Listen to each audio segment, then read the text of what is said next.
So hello everyone, ये video बहुत ही ज़्यादा दिन से डिमांड में थी और मुझे लगता है कि आने वाली जो नई जनरेशन है।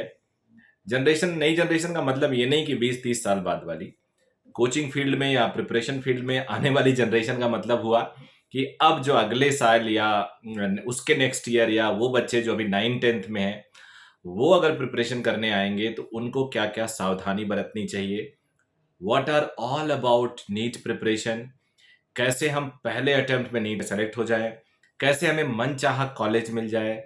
एम्स की एक चाहत होती हर बच्चे की जो नीट की प्रिपरेशन करता है कि एम्स दिल्ली में पढ़े वो, या मौलाना आजाद मेडिकल कॉलेज दिल्ली में पढ़े, या अपने अपने स्टेट के टॉप कॉलेजेस जो स्टेट का टॉप कॉलेज होता है। फॉर एग्जांपल यूपी में केजीएमयू हो गया। तो ये इसके लिए कई बार कुछ बच्चों को बहुत लेट पता चलता है। कुछ बच्चे तो एक बार कोचिंग में जाते हैं, एक साल समय देते हैं, फिर उन्हें समझ में आता है कि प्रिपरेशन होती कैसे है। तो बहुत सारी इसमें अड़चने आती हैं बच्चों को। बहुत बड़ा एग्जाम हो गया है आज की डेट में। 18-19 लाख स्टूडेंट्स अपियर कर रहे हैं। हो सकता है ये नंबर बाद में और बढ़ जाए। हालांकि कॉलेज भी धीरे धीरे अब ज़्यादा सेटअप हो रहा है। हर स्टेट में गवर्नमेंट, सेंट्रल गवर्नमेंट की योजना है, वो सब्सिडी भी दे रही है स्टेट गवर्नमेंट को कि आप हर डिस्ट्रिक्ट में मेडिकल कॉलेज खोलो। कुछ लोगों का ये भी मानना है कि इतने सारे कॉलेज खोलने के बाद कहीं ऐसा ना हो कि एमबीबीएस करने के बाद भी वही हाल हो जैसे कुछ टाइम पहले बीटेक वालों का हुआ था, कि बेरोजगारी या उतनी अच्छी जॉब नहीं जितनी होनी चाहिए। तो मैं इस पे पहले आगे बढ़ने से पहले इस पे क्लियर कर दूं कि अभी कितने भी कॉलेजेस खुल जाएं, हर साल डबल रेट से कॉलेज खुल जाएं, विच इज़ इम्पॉसिबल, तो भी अगले 30 साल तक डॉक्टर्स की बहुत कमी रहने वाली है।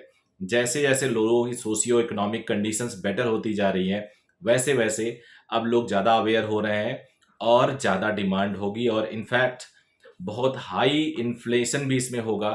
बहुत अच्छा इसमें अर्निंग पोटेंशियल भी है आने वाले टाइम में, जब से ये इंश्योरेंस कंपनियां आ रही हैं और कॉरपोरेट कल्चर आ रहा है।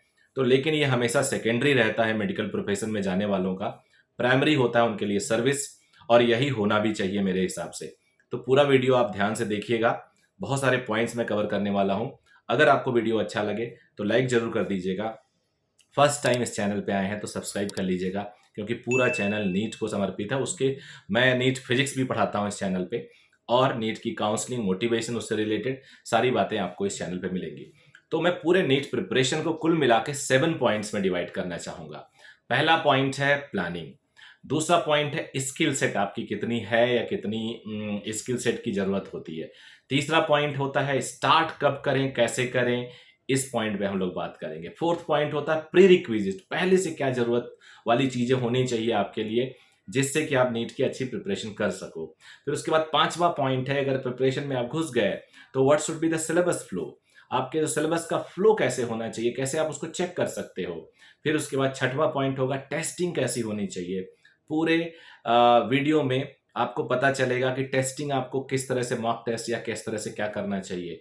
फिर आखिरी 7th पॉइंट में मैं लेने वाला हूं चेक पॉइंट। अपनी प्रिपरेशन तो आप कर रहे हो, चेक कैसे करोगे प्रिपरेशन अच्छी जा रही है कि नहीं जा रही है। इस पूरे वीडियो को बच्चों के पॉइंट ऑफ व्यू से तो बना ही रहा हूं, पेरेंट के पॉइंट ऑफ व्यू से भी बहुत इंपॉर्टेंट है। सो मैं रिक्वेस्ट करूंगा पेरेंट्स भी इस पूरे वीडियो को देखें जिनका बच्चा नीट की प्रिपरेशन करने जा रहा है। तो चलिए स्टार्ट करते हैं पहले पॉइंट से, विच इज प्लानिंग। अब देखो बच्चे, प्लानिंग का जो हिस्सा होता है वो डिपेंड करता है student to student, parent to parent, और कई बार प्लेस टू प्लेस। बहुत ही हम ऐसी सिटी में रह रहे हैं जहां पे अवेयरनेस बहुत ज्यादा है, वहां पे प्लानिंग अर्ली स्टेज में हो जाती है। मैं कुछ कुछ स्टेट जानता हूँ, आज 6वीं क्लास से ही प्लानिंग शुरू हो जाती है। बट ज्यादा नेचुरल प्लानिंग मैं कह सकता हूँ 9th क्लास से होती है। 9th क्लास से जो 9th-10th में साइंस और मैथमेटिक्स होता है, वो आगे चल के बहुत हेल्प करता है बच्चों का। तो मेरे हिसाब से आपकी आइडियल प्लानिंग स्टार्ट होनी चाहिए क्लास 9th से। वहीं से आप अपने कॉन्सेप्ट को बिल्डअप करो। बिल्कुल जरूरी नहीं है आप कोचिंग ज्वाइन करो 9th से ही, लेकिन 9th से प्रिपरेशन आइडियल माना जाता है। 9th नहीं हुआ तो 10th से कर दो कम से कम। 10th का जो सिलेबस है वो 12th के साथ रेसिप्रोकेट करता है। 9th का जो सिलेबस है वो 11th के साथ रेसिप्रोकेट करता है। तो 10th भी कोई देर नहीं हुआ। लेकिन अगर 9-10 दोनों नहीं किए हो तो 11वीं क्लास एक आइडियल होता है, जिसमें ज्यादातर इंडियंस, ज्यादातर स्टूडेंट्स 11वीं क्लास से अपनी प्रिपरेशन शुरू करते हैं। तो 11वीं क्लास के प्रिपरेशन के बाद आपको 2 साल का समय मिलता है, जो बहुत ही आइडियल होता है कंपटीशन को क्रैक करने का फर्स्ट टाइम पे। उसके बाद अगर वो भी चूक गए तो 12वीं से स्टार्ट करो। काफी सक्सेस रेट 12वीं वाले बच्चों का भी देखा जाता है। और अगर कुछ भी नहीं हुए तो आप 12th पास करके टारगेट बैच ज्वाइन करो, जिसे ड्रॉपर्स भी कहीं कहीं कहते हैं, कहीं कहीं उसको रिपीटर्स कहते हैं। तो टारगेट बैच बड़ा ज्यादा नंबर में होता है। हम लोग के यहाँ भी अगर 11वीं 12वीं के 2 बैच हैं तो टारगेट बैचेस हमारे यहाँ 5-6 होते हैं, और वो नंबर ज्यादा होता है हर जगह, क्योंकि जो दूर दराज के इंटीरियर के टाउन्स विलेजेस, वहाँ के स्टूडेंट को बहुत क्वालिटी कोचिंग शुरू में नहीं मिल पाती, तो वो उस टाइम अपने एक 12th अपना स्कूल करते हैं ढंग से, उसके बाद 1 साल वो ड्रॉप लेते हैं। It is also a good planning, क्योंकि यहाँ से भी आप अच्छे से प्रिपरेशन कर सकते हो, and lots of success are there with this target batch also, there is no doubt about it. Second point होता है स्किल सेट। स्किल सेट क्या क्या चाहिए, इसके लिए क्या क्या आपको तैयारी करनी होगी। तो पेरेंट के लिए और बच्चों के लिए खुद ये जानना होगा अपने बारे में कि उनकी साइंस कैसी है, बेसिक साइंस कैसी है, उनका बेसिक मैथ्स कैसा है। बेसिक मैथ्स थोड़ा सा वीक हो तो चलता है, लेकिन बेसिक मैथ्स का मतलब ये नहीं 11वीं 12वीं का maths, at least up to 10th level का बच्चे का मैथ्स ठीक ठीक होना चाहिए, तो ज़्यादा अच्छा रहता है। तीसरी पॉइंट, बच्चा हार्ड वर्किंग होना चाहिए। अगर आपका बच्चा हार्ड वर्किंग है तो बहुत ही प्लस है, क्योंकि ये जो ये रास्ता चुन रहा है वो बहुत ही मेहनत वाला रास्ता है। इवन अगर वो सेलेक्ट भी हो जाता है तो भी आगे जाके उसके लिए काफ़ी मेहनत भरा ये सफ़र होगा। इनफैक्ट प्रोफेशनली भी उनको बहुत मेहनत करनी पड़ती है, कई कई बार पूरी पूरी रात जगना पड़ता है, और इमरजेंसी भी देखना पड़ता है डॉक्टर को। चौथी बात होनी चाहिए, वो काइंडनेस होनी चाहिए, उसके अंदर दया की भावना होनी चाहिए, किसी की हेल्प करने की भावना होनी चाहिए, जो एक बेसिक प्री रिक्विजिट होता है किसी भी डॉक्टर के लिए। और उसके बाद 5वां पॉइंट इसमें होगा स्किल सेट में, कि वो बच्चा प्रोग्रेसिव होना चाहिए। बिकॉज डॉक्टर को एडॉप्टेबिलिटी, बहुत सारे नए टेक्नोलॉजीज वगैरह आते हैं, तो बच्चे के अंदर प्रोग्रेसिवनेस होना चाहिए। ये पेरेंट्स और बच्चा खुद जज करे अपने बारे में। तो ये रहा स्किल सेट। अब आ जाते हैं स्टार्ट कैसे करें, प्रिपरेशन की स्टार्टिंग कैसे होनी चाहिए। प्रिपरेशन की स्टार्ट होनी चाहिए स्कूल के टाइम से ही। जब आप स्कूल में पहुंच जाते हो तो उस टाइम ही आपको आइडियली इसके नीट के सिलेबस को आपको देखना स्टार्ट करना चाहिए क्लास 11 से। 9th 10th में नीट के सिलेबस को नहीं देखो, आप अपने स्कूल को बढ़िया से तैयार करो। अब जब आप 11वीं क्लास में जाते हो तो एग्जैक्टली आप नीट सिलेबस पढ़ रहे होते हो। तो जब भी कोई टॉपिक खत्म करो तो नीट के पेपर का पास्ट ईयर का क्वेश्चंस आप सॉल्व करने की कोशिश करो, और फिर अपने आप को इवेलुएट करो on the basis of past year papers, PYQ कहते हैं पास्ट ईयर क्वेश्चंस, उसके बेसिस पे। अगर आप 11वीं से प्रिपरेशन कर रहे हो तो बहुत अच्छी बात है। अब अगर आप 11वीं की प्रिपरेशन कर रहे हो सेल्फ स्टडी तो चलेगा, तो भी कोई दिक्कत नहीं, स्कूल करो और सेल्फ स्टडी अच्छे से करो, वो भी कोई बुराई नहीं है। आखिरी में जाके हम क्रैश कोर्स या टेस्ट सीरीज कर लेंगे जब 12th पास करेंगे। एक होता है कुछ बच्चे स्कूल के साथ साथ ऑनलाइन टेस्ट सीरीज ले लेते हैं, जो सेल्फ स्टडी वाले होते हैं, कि वो ऑनलाइन लेके घर पे ही सेल्फ स्टडी कर रहे हैं। ये भी एक अच्छा तरीका हो सकता है। और लेकिन पहला स्कूल के साथ और ऑनलाइन, इसमें 2 ड्रॉबैक होता है कि आपको कोई टारगेट असाइनमेंट नहीं होता। जैसे क्या होता है कि जब आप कोचिंग ज्वाइन करते हो तो यू हैव अ टारगेट कि संडे को एग्जाम है, इस मंथ में ये एग्जाम है, इस यहाँ तक सिलेबस खत्म होना है। एक बच्चा बगल वाला अच्छा कर रहा है, एक स्कूल वाला बच्चा ज़्यादा अच्छा कर रहा है। लेकिन अगर आप सेल्फ मोटिवेट रहते हो, सेल्फ मोटिवेटेड अपने आप को रख पाते हो, तो ये 2 मेथड भी वर्क कर सकते हैं। तीसरा है preparation with coaching. This is the ideal one, और यहाँ पे ज़्यादातर बच्चों को सक्सेस मिलता है इस केस से, क्योंकि ये जो कोचिंग्स होती हैं वो फोकस्ड होती हैं उसी टारगेट को लेके जो नीट है। स्कूल का टारगेट है बोर्ड में अच्छा नंबर दिलाना, जो वो करते हैं। कोचिंग का टारगेट है नीट में सेलेक्ट कराना, जो वो करते हैं। तो कोचिंग के साथ प्रिपरेशन को आइडियल माना गया है। मैं सबको रिकमेंड करूंगा, अगर आप सीरियसली दिमाग लगा रहे हैं, आप चाह रहे हैं कि आपका सिलेक्शन नीट में हो, तो आपको कोचिंग के साथ जाना चाहिए। अब आ जाते हैं प्री रिक्विजिट। प्री रिक्विजिट का मतलब क्या है कि नीट की प्रिपरेशन करते टाइम आपको क्या क्या स्किल रखना ही है, क्या क्या चीज पढ़ना ही है। तो सबसे पहले बीइंग अ फिजिक्स टीचर मैं आपको बोलूंगा, एडवांस प्रिपरेशन करेंगे आप बेसिक मैथमेटिक्स में। Advance level of basic mathematics, advance level of basic mathematics की प्रिपरेशन होनी चाहिए। बार बार बोल रहा हूं, इसका मतलब हुआ कि बेसिक मैथमेटिक्स से आप बच ही नहीं सकते। कुछ भी हो जाए, आपको बेसिक मैथमेटिक्स तो पढ़ना ही पड़ेगा। और ये इतना इंपॉर्टेंट टॉपिक है जो आपको स्ट्रांगनेस देगा। ये डायरेक्ट नहीं आएगा, इनडायरेक्ट हर जगह रहेगा ये। No fear of physics. Physics को अपने डर से निकाल दो। अगर फिजिक्स के साथ आप डरोगे, क्योंकि मैं 100 बच्चों का इंटरव्यू लेता हूँ, when ever they join coaching institute, 99 बच्चों की फिजिक्स खराब होती है। 99, कैन यू इमेजिन। वो उनको अगर नहीं भी खराब होगी तो उनको ऐसा लगता है कि फिजिक्स उनकी वीक है। तो फियर ऑफ फिजिक्स आपको हटाना होगा। डेली हार्ड वर्क करना होगा। यहाँ ये नहीं चलता कि आज संडे ले लेते हैं क्योंकि पापा संडे को, मम्मा संडे को रेस्ट करते हैं तो हम भी कर लें। आपको कमाई नहीं करना है घर पे, आपको कोई टेंशन नहीं लेना रिश्तेदारों का, आपको कोई 50 तरह के टेंशन नहीं है कि ये पैसे की ज़रूरत है, यहाँ ज़रूरत है, आपको सिर्फ पढ़ना है। तो आपके लिए कोई संडे वनडे नहीं है, समझ गए? कोई संडे वनडे नहीं है। No friend till your preparation. Preparation के समय तक कोई दोस्ती वोस्ती नहीं, किसी के घर पे जाके बर्थडे नहीं मनाना है, किसी को अपने घर पे इनवाइट नहीं करना है।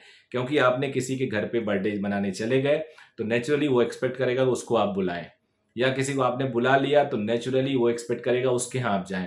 तो ये जो चेन है वो एक सर्कल बन जाएगा जिससे आप पीछा नहीं छुड़ा पाओगे, और ये आपके टाइम को किल करेगा, which you cannot afford it. तो प्लीज़ ध्यान देना कि आप किसी भी हालत में अफोर्ड नहीं कर सकते अपनी दोस्ती। दोस्ती कॉलेज में जाने के बाद जितना मन करे उतना कर लेना, अभी बिल्कुल भी नहीं। उसके बाद जो हम 5वें पॉइंट पे आते हैं जो है सिलेबस फ्लो। तो सिलेबस फ्लो कैसा होना चाहिए, आपका सिलेबस खत्म कब होना चाहिए, ये बहुत ज़रूरी है। मेरा मानना है कि आपको एनसीईआरटी सिलेबस के फ्लो को फॉलो करना होगा। एनसीईआरटी सिलेबस के फ्लो को फॉलो करना चाहिए sequence wise. This is the ideal preparation. कुछ स्कूल में, कुछ कोचिंग में रैंडम टॉपिक चूज करते हैं, इसे बहुत ज़्यादा अच्छा नहीं माना जाता। ऑल्दो कुछ टॉपिक बड़े इंडिपेंडेंट होते हैं, उनको उठाने से पिछला कोई कनेक्शन नहीं होता, लेकिन अगर आप सीक्वेंस में चलते हो तो आपके पास जो स्टडी मटेरियल और टेस्टिंग है डिफरेंट डिफरेंट कोचिंग्स की भी कभी मिल जाती हैं, तो वो एक रिदम में रहता है, वो सिंक्रोनाइज रहता है, नहीं तो आपके लिए मुश्किल होता है। तो मेरा मानना है कि एनसीईआरटी पैटर्न के फ्लो को आपको फॉलो करना चाहिए। दूसरी बात है, ऑन टाइम डिलीवरी होना चाहिए सिलेबस की, और ऑन टाइम फिनिश होना चाहिए सिलेबस। तो सिलेबस ऑन टाइम फिनिश होना चाहिए, ये बहुत ज़रूरी है। अगर सिलेबस ऑन टाइम फिनिश नहीं हो रहा है तो प्रिपरेशन ख़त्म हो गया। मैं आपको बताता हूँ, बहुत अच्छे टीचर से आप पढ़ रहे हो, जो मज़ा आ जाता है आपको पढ़ाते हैं, लेकिन सिलेबस कभी नहीं ख़त्म होता, या वो केवल कुछ पार्ट ऑफ द फिजिक्स और कुछ पार्ट ऑफ द केमिस्ट्री और बायोलॉजी में पढ़ाते हैं, और वो जो पढ़ाते हैं बहुत बढ़िया पढ़ाते हैं और आप खुश भी रहते हो। ऐसे टीचर आपके लिए घातक हैं। बहुत क्लियरली बता रहा हूँ, आप एक ऑर्डिनरी टीचर से पढ़ो, कॉन्सेप्ट उससे अगर समझ में आ जाए, लेकिन टाइम से सिलेबस खत्म हो जाए और आपको मौका मिले रिवीजन करने का, टेस्टिंग करने का और अपनी कमियां ढूंढने का, that is always better rather than कि आप ऐसे टीचर से पढ़ रहे हो। मान लो मैं फिजिक्स का हूँ, फिजिक्स में पूरी मैकेनिक्स में उन्होंने एक साल का कोचिंग में 9 महीने तो मैकेनिक्स पढ़ा दी और 3 महीने में रेस्ट ऑफ द फिजिक्स को रेल बना दी। तो ऐसे टीचर से बचो, क्योंकि मैकेनिक्स आता है 25%, 27% और 20% के आसपास, और रेस्ट ऑफ द फिजिक्स 80%, 75% आता है। तो 20% वाले को आपने टाइम दे दिया 90% या 70%, और 75-80% वाले को आपने सिर्फ टाइम दिया 20%। इसको जस्टिफाई नहीं किया जा सकता, और ये आपको ओवर लॉन्ग टाइम में काफ़ी नुकसान देने वाला है। तो मैं बोलूँगा कि इसमें please take care of it. ऐसा बिल्कुल आपको नहीं करना है। फिर टेस्टिंग पे आ जाते हैं। टेस्टिंग होना चाहिए, वीकली टेस्ट तो होना चाहिए। हर वीक में एक बढ़िया टेस्ट आप लिखो, and that test should be as per the NEET level, not very very high. थोड़ा हाई लेवल हो चलता है, बट बहुत ज़्यादा हाई लिखने की जरूरत नहीं है, क्योंकि उसकी रिक्वायरमेंट नहीं है। दूसरा, और वो टेस्ट बहुत ईजी भी ना हो। कई बार ओवर कॉन्फिडेंस होने लगता है और हम अपने आप को में कमियां नहीं ढूंढ पाते हैं, रेदर हम बड़ा ओवरवेल्म हो जाते हैं। दूसरा, कुछ माइक्रो टेस्ट होना चाहिए। Micro test can be taken every day. 5-10 question का टेस्ट आपको रोज लिखना चाहिए। अगर आपके पास वो मेथड नहीं है, और वो सपोर्ट नहीं है कोचिंग का, तो आप अपने पेरेंट्स से बोल सकते हो 5 क्वेश्चन इसी में से मुझे दे दो, या आप खुद ईमानदार बनो, क्योंकि बहुत बड़े एग्जाम की आप तैयारी कर रहे हो, तो आप अपने बुकलेट के 5 क्वेश्चन को टेस्ट की तरह लेके सॉल्व करो। इसमें ऐसे भी कर सकते हो, अल्टरनेट क्वेश्चन ले लो, 1st, 3rd, 5th, 7th, 9th, 12th, इस तरह से आप इस तरह से क्वेश्चन लेके सॉल्व करो और उसको टेस्ट की तरह टाइम देखो और उस पर फिर अपने आप को मार्क्स दो। That is also very good. Weekly test मैं आपको बोल चुका हूं। फिर मंथली टेस्ट होना चाहिए, मेजर मंथली टेस्ट का मतलब हुआ 3 घंटे का टेस्ट करो, जिसमें आप अपने आप को चेक करो कि आप 3 घंटे में 720 मार्क्स का जो पेपर होगा उसमें आप कैसे कर पा रहे हो, या फ्यूचर में अगर कोई पैटर्न वैटर्न चेंज होता है तो।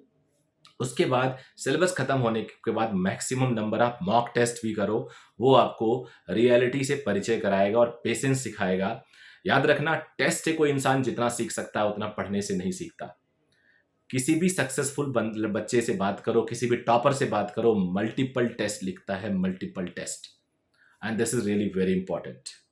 तो याद रखिएगा आप सब लोग, testing is also very important. फिर मैं बोलूंगा चेक पॉइंट। चेक पॉइंट बहुत इंपॉर्टेंट है। किसी भी सर्किट में एक फीडबैक सर्किट होता है जो बताता है कि जो आपने किया वो सही है कि नहीं। तो ये चेक पॉइंट को आप फीडबैक सर्किट मान लो। इसमें क्या है कि आप हर टेस्ट में अपने आप को जरा चेक करो कि आप पैटर्न पे चल रहे हो नहीं चल रहे हो। तो अगर वो नीट लेवल का टेस्ट है और स्लाइटली हायर टेस्ट है, so your marks should not be less than 80%।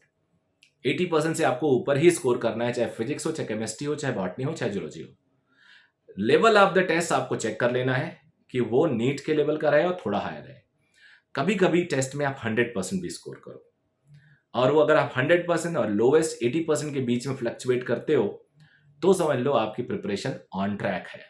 तो ये बहुत ही बेसिक सा आउटलाइन है which is I think useful for you people who are entering into the preparation of NEET. और मुझे फीडबैक दीजिएगा, कमेंट जरूर करिएगा, और चैनल के साथ को लीजिए क्योंकि बहुत कुछ इस चैनल पे आपको मिलेगा। बहुत सारी वीडियोस बनाता हूँ, अपने सारे एक्सपीरियंसेस उड़ेल देता हूँ इसमें for you only. So all the best, thank you very much, good luck for your journey.